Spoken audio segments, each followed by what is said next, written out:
Bonjour, je suis Juan Villa, je suis le navigateur à bord du Maxi Trimaran Banque Populaire. Et je vous explique un peu le parcours de notre tentative de record pour la Jules Verne. On va partir de Ouessant et on doit faire une descente à l'Atlantique. Ici on retrouve les alizés de nord-est.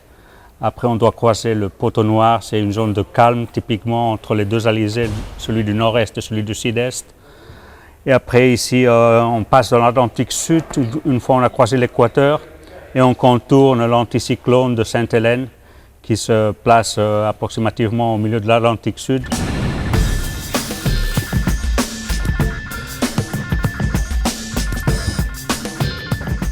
Maintenant, on est sur le coin de navigation. Dans le coin de navigation, anciennement, on l'appelait la table à cartes, mais nos outils principaux maintenant, ce sont les ordinateurs et les logiciels qui vont avec.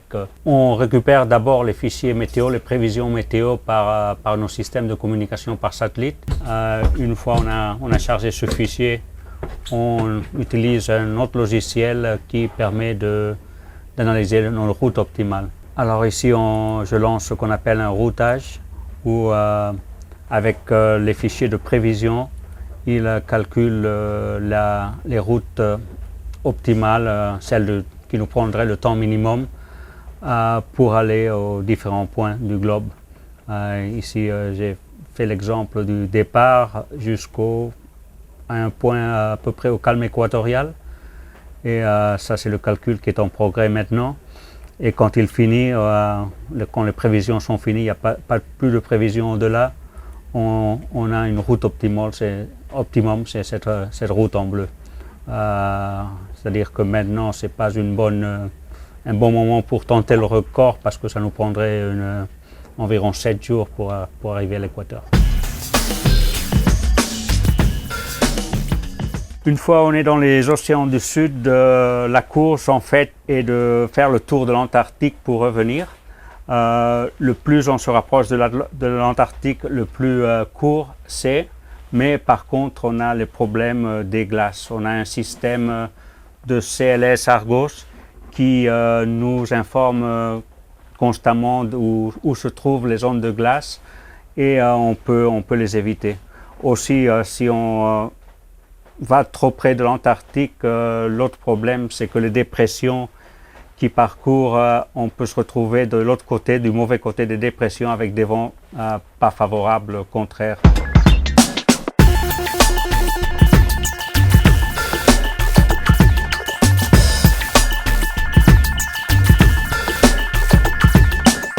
Une fois on a passé le Cape Horn, on est maintenant sur l'Atlantique.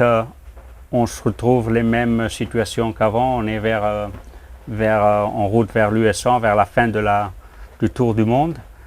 On se retrouve les alizés du sud-est, cette fois-ci favorables.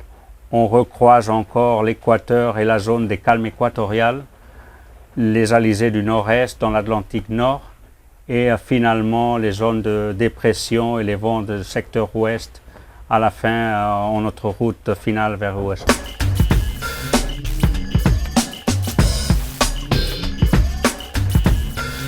Aujourd'hui, il y a de la pluie, il y a du vent, mais ce n'est pas trop dans la bonne direction qu'on souhaiterait pour partir. Et oui, ce n'est pas peut-être non plus les bonnes conditions pour filmer, mais en fait, c'est notre travail de trouver le bon jour pour partir et essayer de battre le record.